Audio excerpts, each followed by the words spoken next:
muito tempo, a teoria do direito esteve presa a uma dicotomia. De um lado, estavam os defensores do direito natural, que sustentavam a tese de que existem normas morais e jurídicas que fazem parte da estrutura permanente do universo. São imperativos normativos que derivavam do modo como as coisas são de fato, e cabia a nós, seres humanos, conhecer essa estrutura a partir de uma faculdade que nos diferencia dos outros animais, que é a razão. Do outro lado do espectro jus-filosófico estavam os defensores do direito positivo. Desse lado estavam aqueles que defendiam a tese de que todas as normas são, na verdade, sociais, e não normas, digamos, fantasmagóricas, como o Dworkin diria, que derivam da própria estrutura do universo.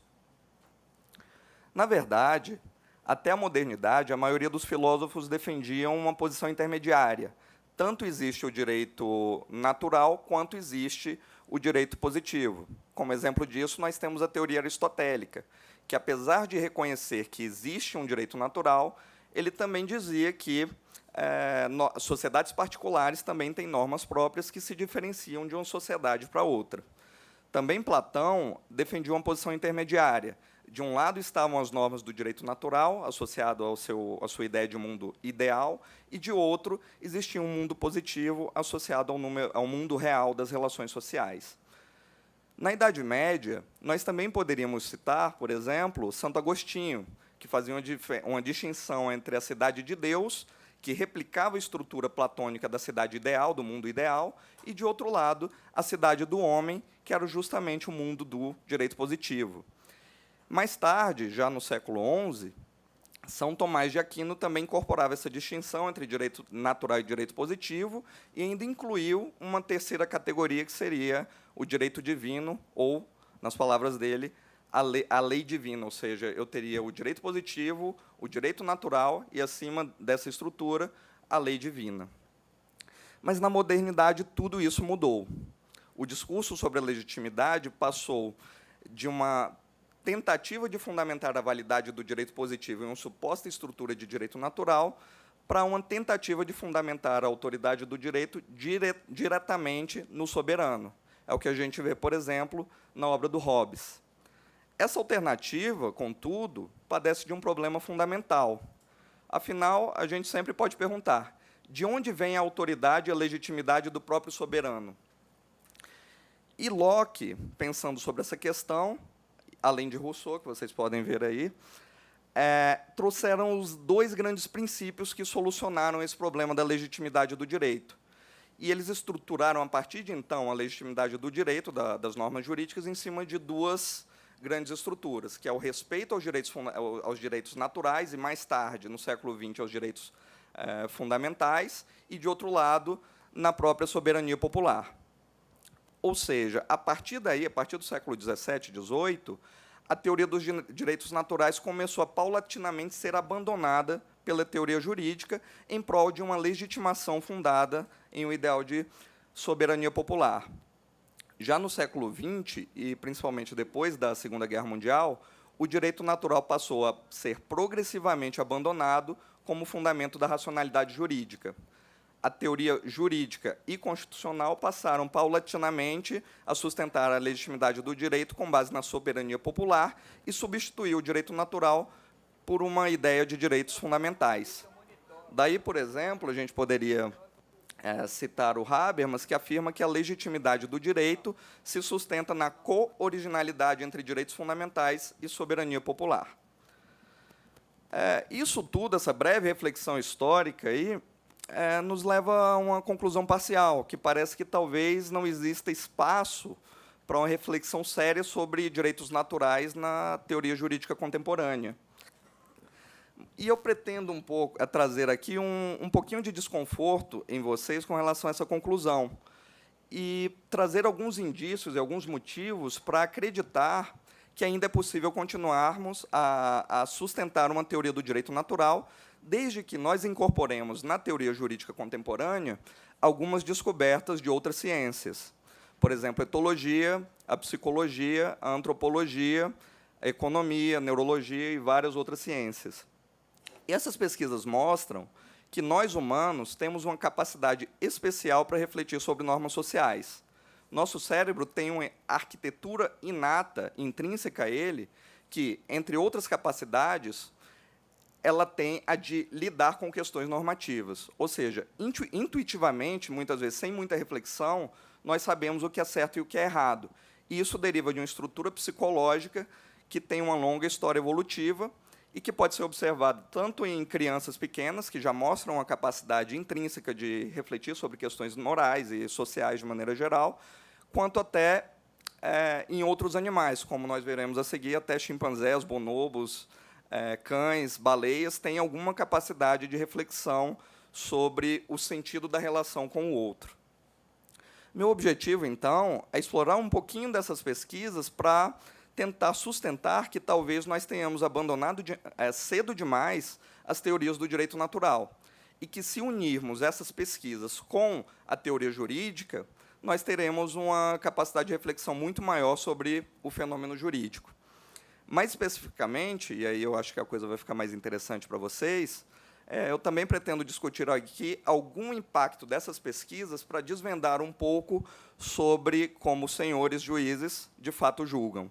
Então, a gente vai explorar aqui algumas experiências psicológicas que foram feitas e que têm a dizer alguma coisa sobre como nós, em geral, e os senhores, em particular, julgam. O primeiro passo, então, nesse empreendimento que eu vou tentar desenvolver aqui nessa hora, é percorrer um caminho que possibilita enxergar como a história da nossa espécie, como uma espécie capaz de agir e raciocinar normativamente, está ligada, na verdade, à história de várias outras espécies. Se nós seguirmos o legado deixado por Darwin, temos boas razões para acreditar que não somos a primeira espécie no mundo a agir com base em princípios morais. Afinal, nós, como espécie, temos apenas 250 mil anos. E esse é um período de tempo muito curto, em termos evolutivos, para que todas as capacidades necessárias para a reflexão moral pudessem ter evoluído.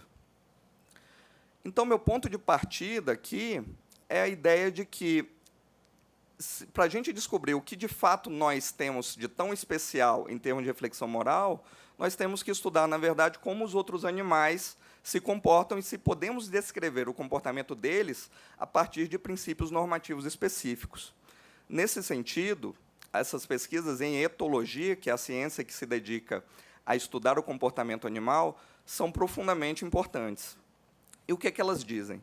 Basicamente, elas mostram que muitos dos comportamentos que a gente descreve como morais também podem ser observados em outras espécies. Elefantes, por exemplo, são capazes de cooperar ativamente para produzir um resultado desejado. Eu trouxe aqui um vídeo curtinho, que foi feito a partir de um estudo feito por Joshua Plotnick e Franz de Waal, que são dois etólogos, e que mostram essa capacidade dos elefantes. Vocês podem observar aí que existe um sistema de polia e que os elefantes podem puxar as cordas, um de cada lado. Para que eles puxariam essa corda? Para alcançar um alimento que está nessa plataforma verde. Só que tem uma pegadinha aí. Se só um dos elefantes puxarem a polia, a corda vai sair pelo outro lado e aí nenhum dos dois vai ter acesso à comida. Mas vejam o que eles fazem.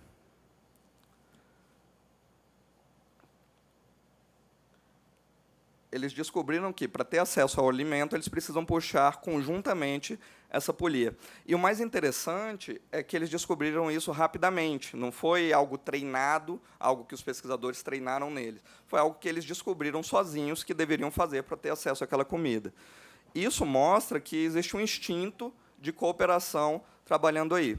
E existem vários outros estudos com elefantes que mostram que eles sentem empatia e até mesmo entram em estado de luto quando outros animais de sua família ou de sua comunidade estão doentes e morrem. Em um caso descrito por Mark Bekoff e Jessica Pierce, por exemplo, eles descrevem uma situação em que um elefante protege um jovem do grupo que estava lesionado para que ele não sofresse ataques de outros animais. Em outros estudos ainda, também é descrita uma situação em que um grupo de elefantes, uma manada, ela reduz o passo.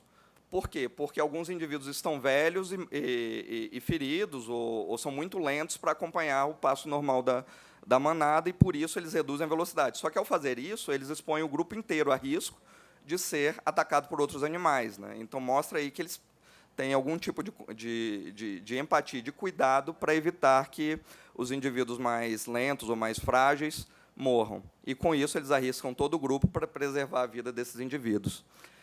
Mas não apenas os elefantes.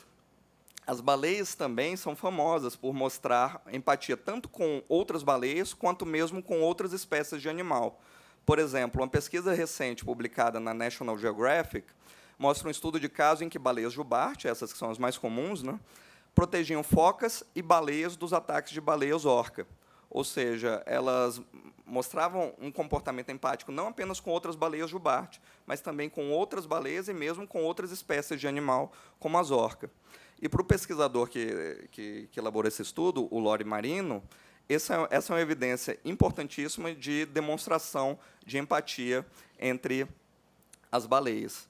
E isso não seria por acaso, já que tanto as baleias quanto os golfinhos, que também são outra espécie capaz de demonstrar um forte comportamento cooperativo e empático, têm um grande número de células de von Economo, que são neurônios específicos, que estão profundamente associados à empatia e ao comportamento moral no caso da nossa espécie. Ou seja, uma das evidências neurológicas desse tipo de comportamento em animais também explica por que nós, humanos, também somos profundamente capazes de agir moralmente. E, mais ainda, as evidências de um comportamento social mais voltado para aquilo que a gente costuma chamar, na teoria jurídica, de justiça, também podem ser observados em outras espécies. Por exemplo, os biólogos costumam chamar o comportamento associado à reciprocidade ao que eles chamam de um mecanismo evolutivo chamado de altruísmo recíproco. Basicamente, a ideia desse mecanismo é de que eu dou alguma coisa para outra pessoa hoje porque eu sei que, no futuro, é bem provável que aquela pessoa, aquele indivíduo, vai me ajudar, vai me devolver alguma coisa em troca. E esse tipo de comportamento já foi observado, por exemplo, em morcegos hematófagos, os famosos morcegos vampiro, que muitas vezes não conseguem alimento numa noite e precisam da ajuda de outros morcegos para se alimentarem. Então, os morcegos que conseguiram alimento numa determinada noite, por exemplo, eles regurgitam parte daquele sangue na boca do morcego que não foi bem sucedido, mas, na verdade, o que existe aí é uma grande estrutura de seguro, quase. Porque o morcego, no dia seguinte, aquele morcego que foi beneficiado no dia anterior, ele pode conseguir alimento e aquele outro morcego não. Então, ele vai devolver o favor para ele. Mais ainda, um protocomportamento normativo também foi identificado entre os morcegos hematófagos. Se um morcego ele consegue alimento e ele não dá alimento para outro que precisa, no dia seguinte a comunidade inteira vai agir quase que moralmente e vai punir aquele morcego. Ou seja, a comunidade não vai deixar ninguém dar sangue para aquele morcego que agiu de maneira egoísta no dia anterior. É difícil a gente não verificar aí algum tipo de protonormatividade operando nessas espécies. E, a partir de agora, eu vou mostrar um pouco sobre como esse tipo de lógica também pode ser observado em animais que, do ponto de vista da história evolutiva, são muito mais próximos de nós, como os chimpanzés, bonobos e gorilas. Eu trouxe aqui um videozinho que traz um experimento bem interessante quanto a isso. Como vocês podem ver, existe um pote ali com as nozes, e, do outro lado do ambiente, tem uma pedra. E os dois ambientes são isolados por uma tela de vidro com apenas uma janelinha. E dois macacos capuchinhos são colocados, um em cada lado do ambiente. A ideia básica é a seguinte: para abrir o pote, eu preciso da pedra que está do outro lado. Só que o macaquinho que tem a pedra, ele não tem incentivo nenhum para entregar essa pedra para o outro macaco, porque ele não sabe se aquele macaco que tem as nozes vai simplesmente abrir o pote, pegar as nozes e ficar com todas para ele. Mas vamos ver o que acontece. Ou seja, o macaco entrega a pedra, mesmo sem ter nenhum motivo racional para isso. O outro usa a pedra para tentar abrir o pote. Oi?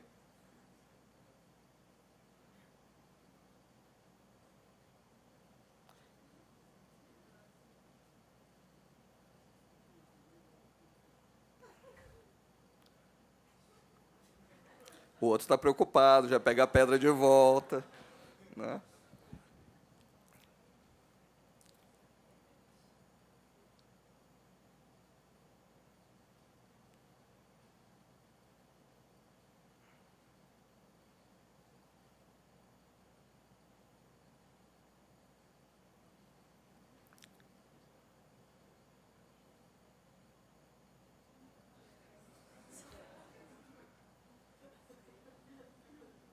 tenta pegar.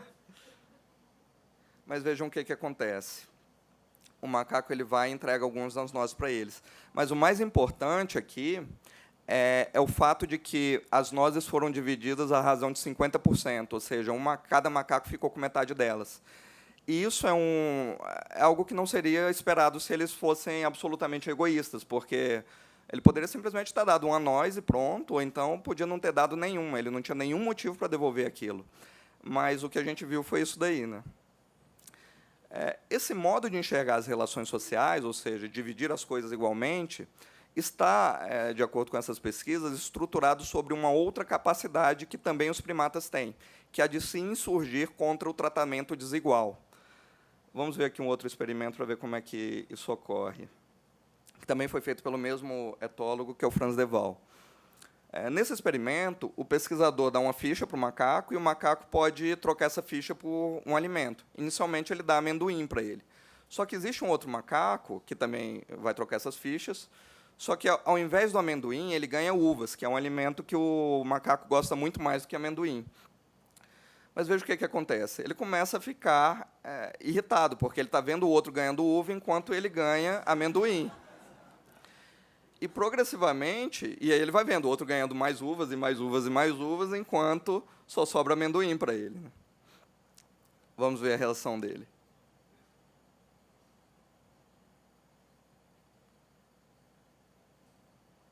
Ele está atrás da uva, ele não quer o amendoim.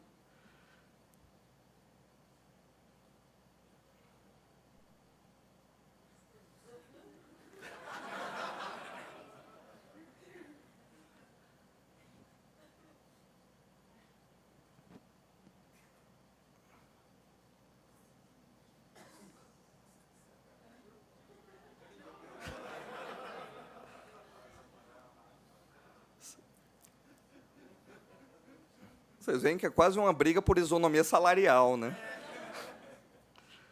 Bom, o fato aqui é que é quase uma questão de princípio para o macaco. Ele faz o mesmo trabalho e está ganhando uma remuneração, por assim dizer, né? Quase uma implicação para o direito do trabalho, diferente.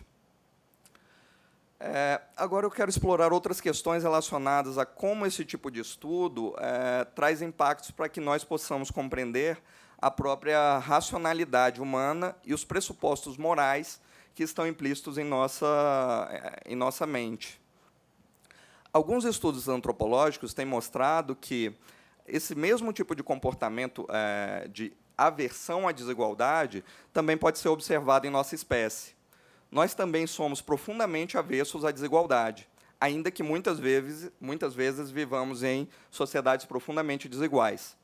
Mais ainda, há fortes razões para acreditar que um próprio sentido de igualdade é parte da própria estrutura inata da nossa psicologia. Ao menos nos últimos 250 mil anos, e talvez já há alguns indícios nesse sentido, de que talvez até 500 mil anos atrás, todas as comunidades ancestrais humanas são sociedades igualitárias. De acordo com o antropólogo Christopher Boehm, que é um dos grandes estudiosos desse assunto, isso ocorreu por conta de uma certa revolução política que teria ocorrido no Pleistoceno, ou seja, entre 2 milhões e 500 mil anos atrás. Que revolução seria essa? Graças à evolução da nossa mente, os seres humanos se tornaram cada vez mais capazes de negociar politicamente, de utilizar armas e, com isso, de controlar líderes que tentassem subverter essa relação igualitária que existia nessas comunidades. Ou seja, por meio dessas capacidades mentais que nós desenvolvemos ao longo dos últimos 2 milhões de anos, os ancestrais humanos eles conseguiam subverter qualquer tentativa de controle de abuso de autoridade, por assim dizer, mantendo uma estrutura minimamente igualitária nessas sociedades. A partir de um estudo que levou em conta mais de 30 sociedades arcaicas que ainda existem hoje em dia, sociedades de caçadores-coletores que têm uma estrutura muito próxima das sociedades do Pleistoceno, o Boehm mostra que vários mecanismos são utilizados para manter essa estrutura igualitária. Entre eles, a existência de vários tipos de sanção social que vão partir desde a crítica, a fofoca, até coisas muito mais graves, como, por exemplo, o assassinato de um líder que tenta subverter esse igualitarismo e até mesmo o ostracismo, ou seja, ele pode ser expulso dessa comunidade simplesmente por ter agido de maneira abusiva. Uma das pesquisas foi feita com esse povo, os Kongsan, que valorizam demais o trabalho dos caçadores. E, nesse sentido, há um incentivo muito forte para que os caçadores tentassem aproveitar essa posição proeminente na sociedade em benefício próprio. Afinal, já que a sociedade depende do trabalho dele, por que ele não vai aproveitar disso para conseguir, por exemplo, mais mulheres, mais comida, benefícios sociais derivados daquela posição de proeminência? Mas o que a gente vê é que, se ele tenta fazer isso, ele vai ser punido. Ele pode ser expulso, pode ser assassinado. E, por conta disso, os próprios caçadores têm medo da comunidade. Eles agem de maneira a tentar esconder ao máximo qualquer posição de arrogância que possa transparecer para eles.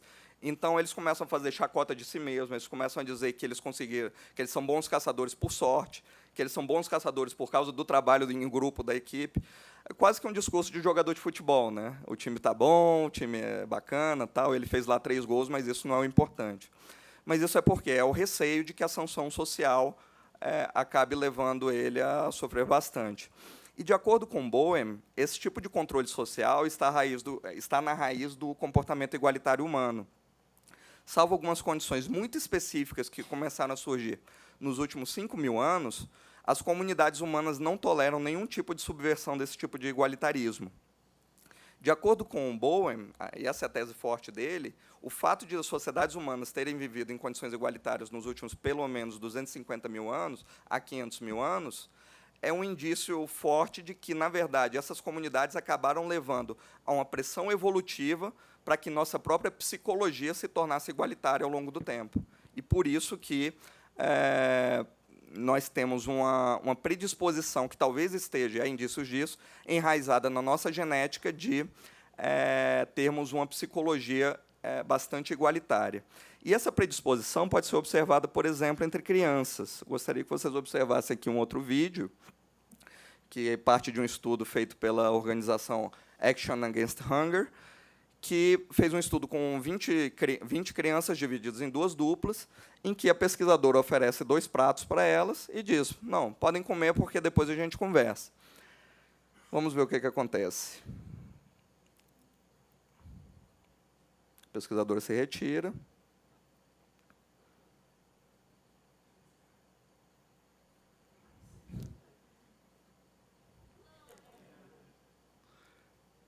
E cada criança só tem um sanduíche ali, ou seja, uma criança tem um sanduíche e a outra não tem nada. E o que elas fazem?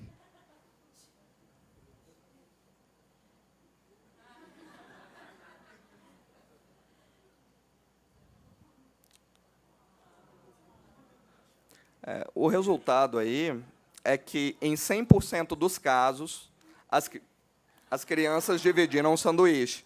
Ainda que nem sempre em partes iguais, mas, muito provavelmente, essa foi a conclusão dos pesquisadores, ainda que não tenha sido totalmente igualitária, a divisão decorreu de uma tentativa de igualdade, ou seja, quando não foi igual a divisão, foi por incompetência na divisão do sanduíche, não por intenção, né? É claro que muitos de vocês podem ter filhos e talvez achem que as crianças não são tão boazinhas assim, né? Que, na verdade, elas brigam bastante por brinquedos, até por comida também, né? E, muitas vezes, elas são resistentes em compartilhar alguma coisa. Mas tudo depende de como a relação é estruturada. Nesse caso, o ambiente todo, o experimento todo, foi estruturado para que as crianças tivessem a percepção de que todas elas tinham o direito de comer. Então, quando o ambiente foi criado dessa maneira no experimento, as crianças já tinham essa predisposição ao compartilhamento, ou seja, elas partiam da premissa de que ambas tinham o direito de comer naquela situação. E vários outros experimentos mostram que, de fato, existe uma predisposição à divisão igualitária entre as crianças, e que, quanto mais velha é a criança, maior é essa predisposição.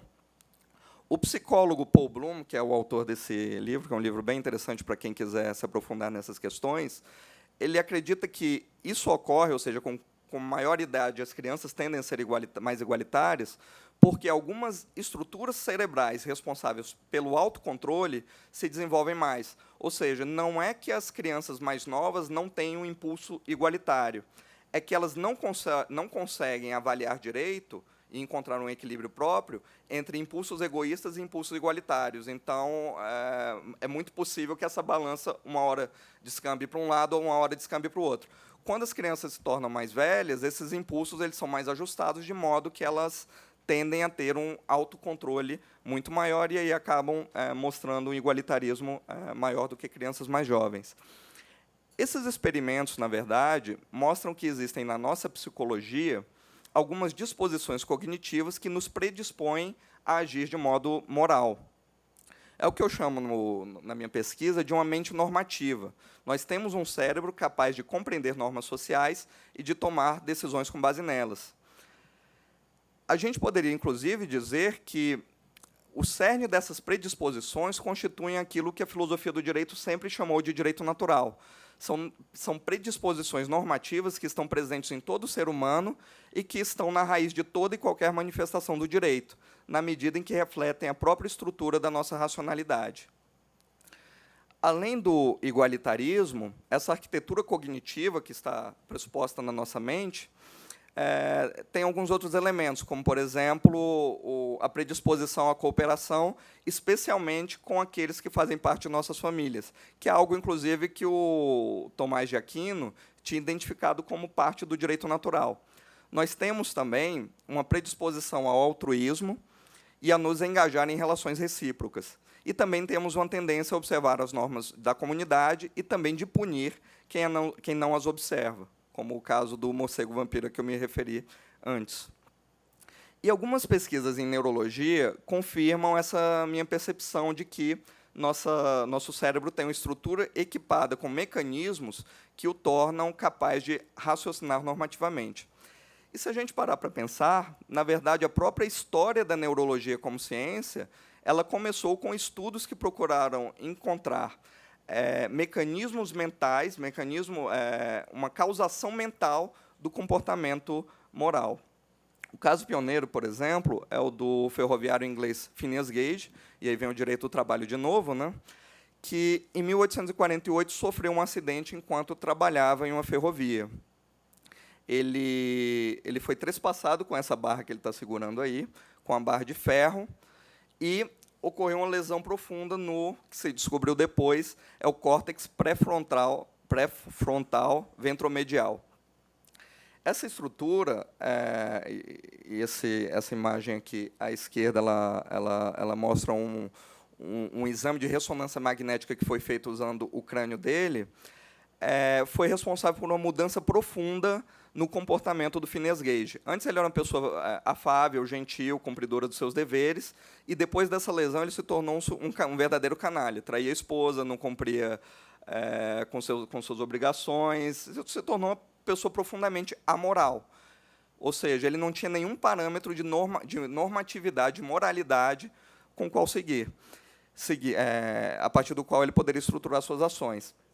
Em 1994, como eu mencionei, foi feito um estudo com o crânio dele e se descobriu que a lesão ocorreu em uma região do cérebro responsável justamente por seguir normas morais e convenções sociais de maneira geral. Um outro estudo que ocorreu na década de 60, a partir de uma tragédia na Universidade do Texas, né? Como vocês sabem, todo ano ocorre um atentado em uma universidade americana. E o que aconteceu nesse caso, em particular?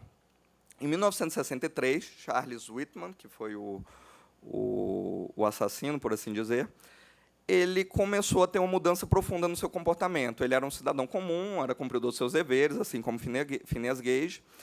E, a partir de então, desde 1963, ele começou a registrar no seu diário que ele estava começando a ser atormentado por pensamentos violentos e agressivos.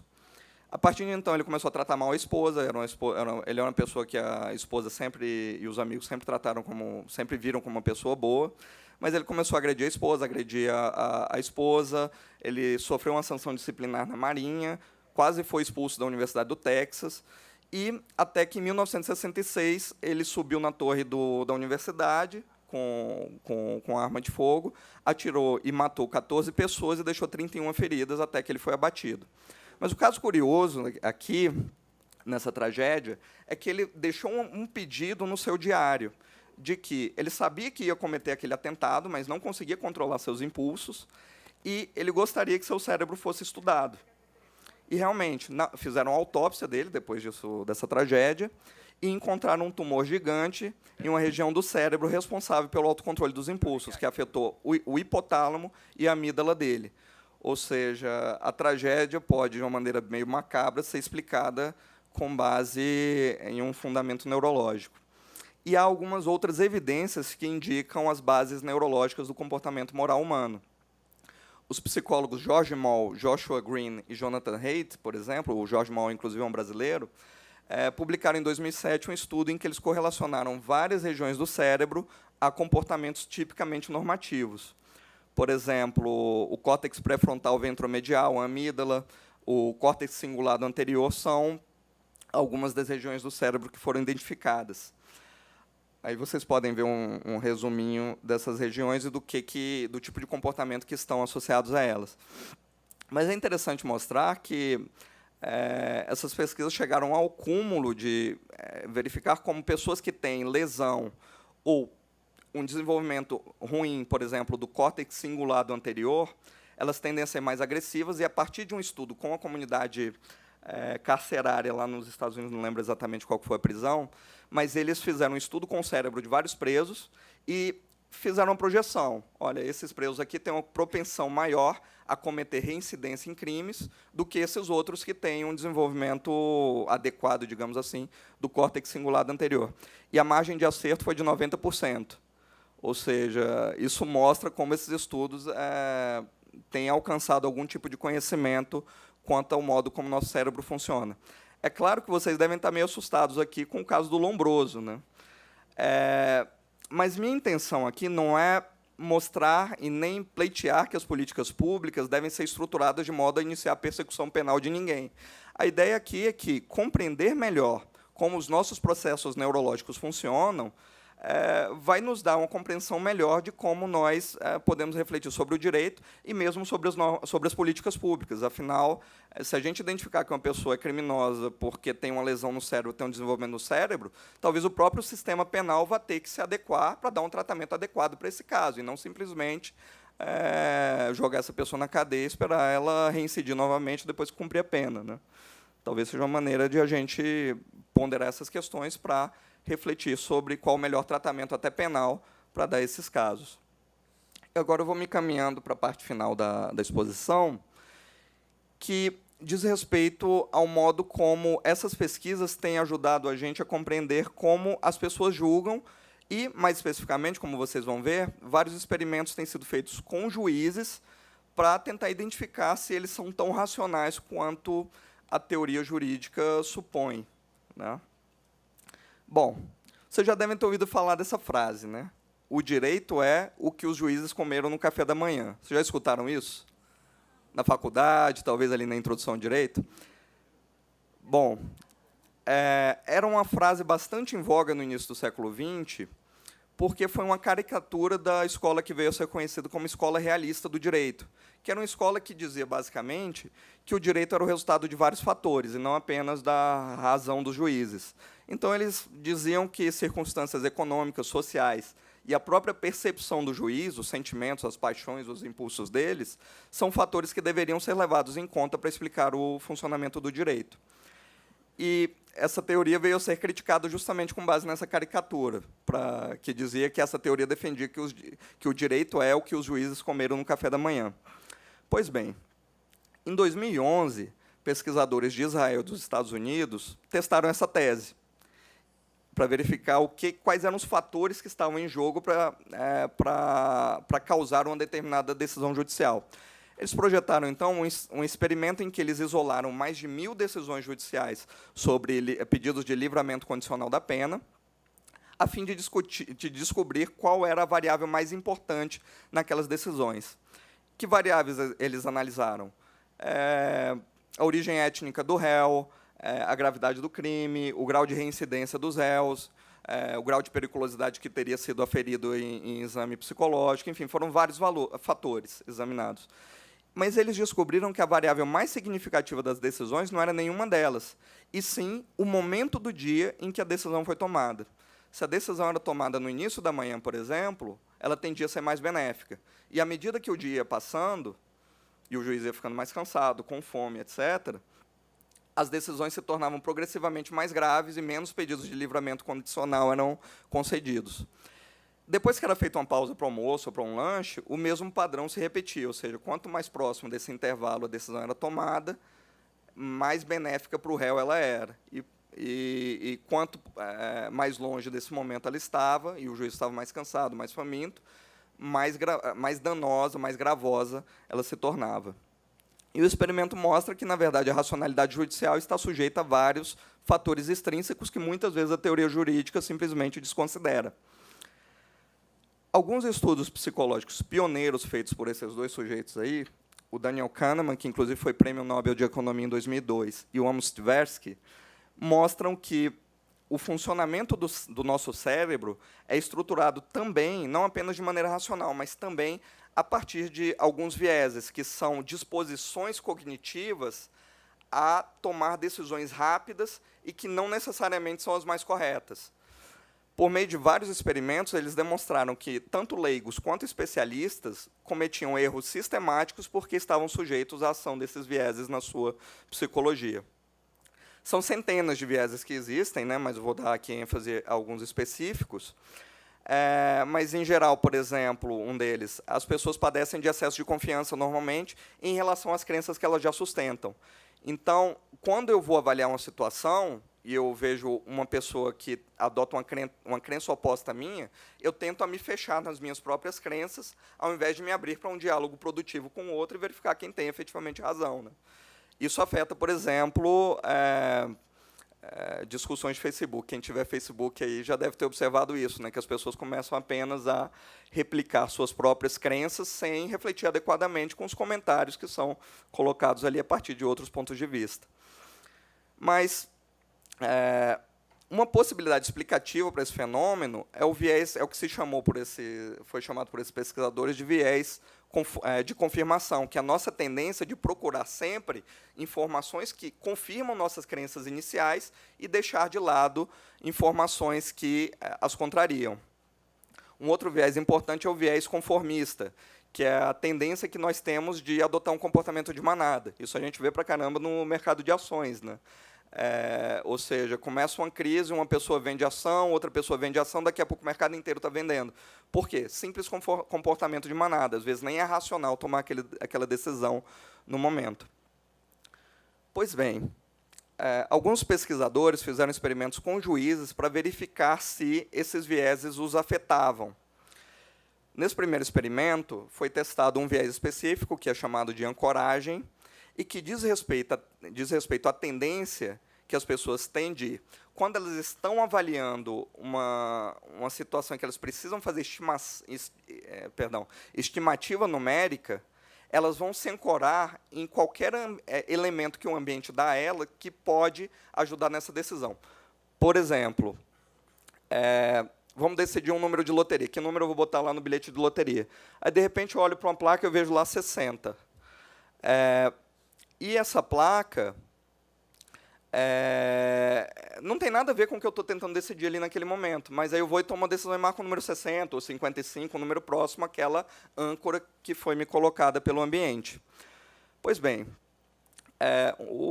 esse experimento buscou foi estruturado da seguinte maneira. Os pesquisadores dividiram os juízes em 3 grupos. Para o primeiro grupo, para os 3 grupos, eles deram um caso concreto, um caso penal também, em que eles pediam para o juiz que desse uma sentença de 1 ou de 3 anos para o condenado. Eram só essas as alternativas.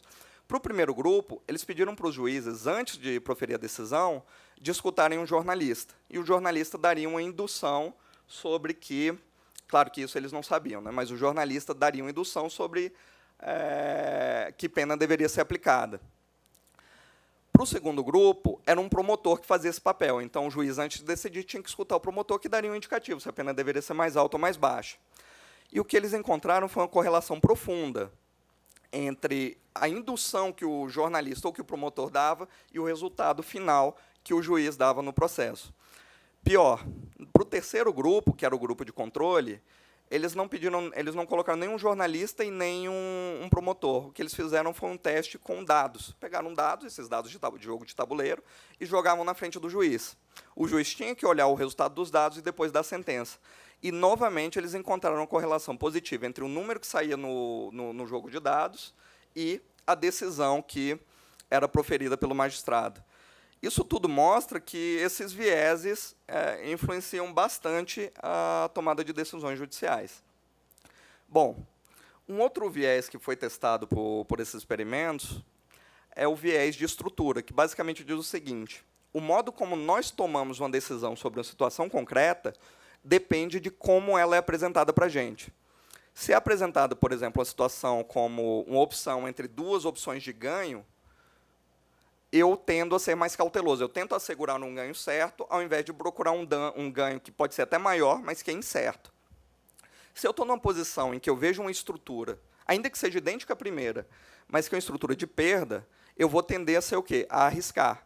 Já que eu posso ou seja, eu prefiro ter uma perda incerta, ainda que seja pior, do que uma perda que seja certa. E isso foi testado com juízes. Por quê? Porque a estrutura de uma ação judicial ela é bastante propícia a trazer dois tipos de estrutura diferente. Para o autor, ele vai enxergar ali, por exemplo, uma estrutura de ganhos. Se ele fechar um acordo, ele ganha alguma coisa. Se ele levar a decisão judicial, o caso a julgamento, ele vai ter um ganho que é incerto. Então, ele vai enxergar ali uma estrutura de ganho. E, para o réu, o oposto. Se ele fechar o acordo, ele tem um ganho, uma perda certa. Se ele decidir levar o caso a julgamento, ele vai ter uma chance de derrota, mas é uma derrota incerta. Bom, a estrutura é a seguinte: se o autor e o réu chegassem a um acordo, o autor ganharia 200 mil e o réu perderia 200 mil. Mas, se o caso fosse levado a julgamento, o autor teria 50% de chance de ganhar 400 mil. Ou seja, matematicamente, o resultado é o mesmo. Ele ganha 50% de 400 mil equivale a 200 mil, ou seja, o valor econômico é o mesmo da decisão. E o réu teria 50% de chance de perder até 400 mil. Pois bem, se nós fôssemos profundamente racionais, o resultado seria igual. Ou seja, a estimativa seria de que 50% dos autores aceitariam um acordo, 50% dos réus aceitariam um acordo e 50%, enfim, levariam o caso a julgamento. Mas o resultado foi o seguinte: 77% dos autores levaram o caso, decidiram aceitar o acordo, exatamente como o estudo a partir do viés previa. E apenas 31% dos réus preferiam o acordo, ou seja, eles adotaram a ideia de que eu prefiro um ganho incerto, levar o caso a julgamento, uma perda incerta, perdão, do que aceitar um acordo que já seja certo que eu vou perder 200 mil. E fizeram um teste. Esse primeiro teste foi feito com estudantes de direito e depois foi replicado com juízes. E a mesma estrutura se verificou. Um terceiro e último viés é o viés de retrospectiva, também chamado de viés de retrovisor. É aquela ideia de que, depois que alguma coisa aconteceu, é fácil para a gente encontrar uma explicação para aquele evento. Por exemplo, crise de 2008. Depois que ela aconteceu, todo mundo jogou a culpa na regulação americana, no modo como as empresas eram arbitrárias, como o sistema de derivativos americano estava mal regulado, etc., etc., etc. E todo mundo via aquilo como óbvio. O problema é que, antes da crise acontecer, praticamente ninguém tinha apontado aquilo como uma possível causa para uma crise sistêmica na economia americana. Fizeram também um estudo com juízes para verificar se eles também eram afetados por esse tipo de viés. Novamente, dividiram os juízes em 3 grupos e contaram um caso concreto em que havia uma sentença em particular, por exemplo, aplica-se a pena de 3 anos para o réu, por exemplo. Só que eles adicionaram um elemento. Eles disseram, houve um recurso, e contaram para cada um dos grupos que, para um grupo, eles contaram que o recurso manteve a sentença, para o outro grupo, eles contaram que a Corte de Apelação teria reduzido a sentença, e, para o último grupo, eles contaram que a Corte de Apelação teria anulado a sentença. E o que eles queriam ver? Eles perguntaram para o juiz, sabendo essas informações, qual você acha que é o resultado que deveria ter sido tomado no caso concreto? O que eles verificaram é que o fato de os juízes saberem de antemão como a Corte de Apelação teria julgado o caso depois afetou o modo como eles enxergaram qual era a decisão justa a ser tomada no caso. Por exemplo, peguem a coluna do meio aí, que é a coluna que conta a história dos juízes para os quais se disse que a decisão da Corte de Apelação tinha mantido a sentença. 81,5% desses juízes disseram que ela estava certa, que a decisão deveria ter sido mantida. E apenas 7,4% disseram que a pena deveria ter sido, de fato, reduzida. Já o grupo para quem se disse que a Corte de Apelação teria reduzido a pena, aumentou de 7,4% para 38,6%, ou seja, os juízes foram profundamente afetados pelo fato de saberem de antemão como que a Corte de Apelação teria julgado o caso. Bom, já caminhando para a conclusão, Daniel Kahneman, que é o psicólogo que eu me referi antes, ele propôs um modelo que parte da ideia de que nós temos dois grandes sistemas funcionando na nossa cabeça. O sistema 1 é um sistema intuitivo, que é baseado nessas regras de heurística básicas, esses vieses, e que é muito útil para tomar decisões rápidas que a gente não tem muito tempo de pensar. Então, eles são regras básicas e muito rápidas para a gente tomar decisões rápidas. E existe um outro sistema, que é o sistema 2, que a gente tem chamado de razão. É um sistema que, apesar de ser muito mais correto, ou seja, se a gente avaliar todas as situações, todas as circunstâncias, todos os fatores, é mais provável que a gente tome uma decisão adequada se a gente se basear no sistema 2. Mas a verdade é que a gente tem na nossa cabeça os dois sistemas, e os dois sistemas estão funcionando junto. Ou seja, não dá para simplesmente eu desligar a tomada e dizer agora só vai funcionar o sistema 2 e o sistema 1 não funciona. A grande questão é que a teoria do direito tem pressuposto que os juízes decidem apenas com base no sistema 2, ou seja, que vocês são puramente razão. E como eu mostrei, espero ter mostrado adequadamente, vários estudos mostram que isso está longe de ser verdade, que há muito mais coisas em jogo no processo de decisão judicial. Esses vieses são produto de uma longa história evolutiva e são parte daquilo que eu chamei mais cedo de direito natural. Estão na base da nossa racionalidade e influenciam como refletimos sobre questões normativas. O que é certo é que ainda não sabemos como essas pesquisas impactarão o modo como a gente vê o direito. Talvez a teoria que tenha chegado mais perto disso, de incorporar os resultados dessas pesquisas na teoria do direito, tenha sido Cass Sunstein e sua teoria chamada de nudge. Eu acho que no Brasil foi traduzido como empurrãozinho, né? Que é a ideia de que a gente precisa modelar nossas instituições a partir do conhecimento que a gente tem do modo como nossa psicologia funciona. Por exemplo, vou dar 2 exemplos rápidos aqui. Nos Estados Unidos, para uma pessoa aderir a um plano de previdência complementar fornecido pelo empregador, ele tem que preencher um formulário dizendo que ele tem interesse, sim, em aderir àquele plano. Se ele não optar, ele está fora do sistema. O que o Sunstein propôs? Vamos fazer o contrário. A opção padrão tem que ser a adesão ao sistema, e não a exclusão dele, e não a saída dele. E só com isso eles conseguiram aumentar em 30% a adesão dos funcionários ao plano de previdência. Supondo o quê? Uma besteira, que os empregados teriam preguiça de fazer uma opção diferente. Então, muita gente não estava aderindo ao plano de previdência complementar, não é porque ela não quisesse aderir, é porque tinha preguiça de aderir, depois ter que levar um monte de documento, ou seja, ser proativo com aquela decisão. Uma outra decisão importante, outro exemplo aqui do nudge, diz respeito ao pagamento de multas de trânsito. As pessoas lá nos Estados Unidos recebiam um formulário de multa dizendo, olha, você está devendo tanto. Só que 2 simples mudanças o Sunstein propôs. A primeira, coloca um aviso de que a pessoa pode perder o carro se ela não pagar a multa. Só isso levou a um aumento de 30% no valor do número de contribuintes, de pessoas que pagaram a multa. Segunda mudança que ele fez depois dessa, coloca uma foto do carro da pessoa. Besteira, né? Mas isso levou a um aumento superior a 50% no número de pessoas que pagaram a multa. Ou seja, uma simples adaptaçãozinha institucional, baseada em uma compreensão mais adequada da psicologia humana, levou a uma efetividade muito maior da instituição. É claro que eu não tenho resposta sobre como essas pesquisas vão impactar o direito, mas nós temos que pensar sobre essa questão se nós queremos realmente construir um mundo jurídico cada vez mais justo e democrático. Muito obrigado.